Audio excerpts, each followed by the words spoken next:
Now, guys, we're going to talk a little bit about the people who discovered all the parts of the atom.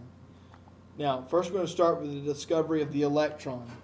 Now, that resulted from scientists passing electric current through gases to test conductivity. They used what we call a cathode ray tube, and as they passed the current, as it went through it, they saw a glow or a ray that was produced. Now, this eventually led to the invention of the TV, but what we see is as they passed the current through, they saw the glow, and that glow was a stream of negative particles. Now, they noted the qualities of the ray that it produced. Number one, that it existed. Okay, there was a shadow in the glass where the object was placed inside of it.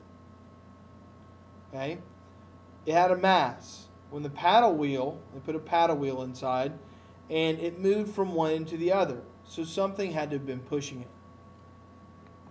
And thirdly, they noted that it was negatively charged.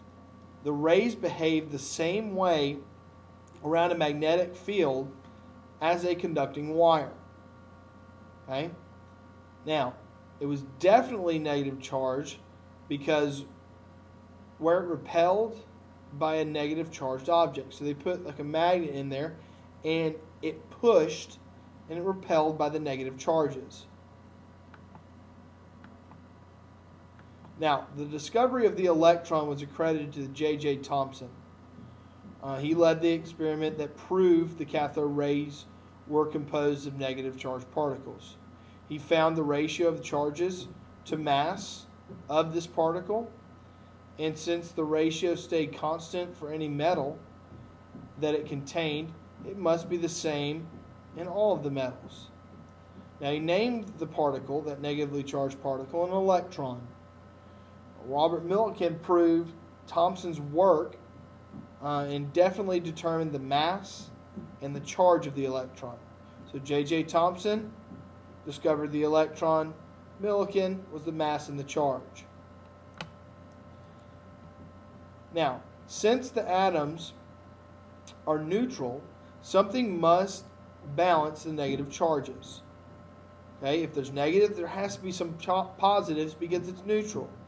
And since atom's mass is much larger than the mass of its electrons, there must be other matter inside of it. And this picture at the bottom is an example of what they thought it was. They thought the electrons were just inside and that the positive mass just surrounded them.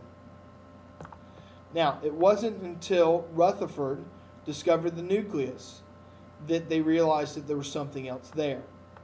Now, he did this by shooting alpha particles, which they have a positive charge, at a very thin piece of gold foil.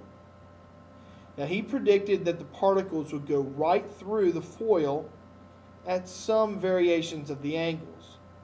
But what he actually saw is instead of them passing straight through with a little deflection, they went through the foil, and this is the alpha particle showing the beam, and then they thought that they would all accumulate right here at the very end, but they didn't. They hit something, and they bounced off in different directions. Now, what they hit was the nucleus. Now, some particles, meaning 1 in 8,000, bounce back from the foil. This meant that there must be a powerful force in the foil to hit particles back. So this is an example of what Rutherford thought would happen.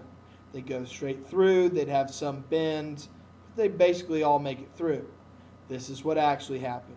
They tried to go through, some of them made it. A lot of them made it, but some didn't. Some bounced and went off.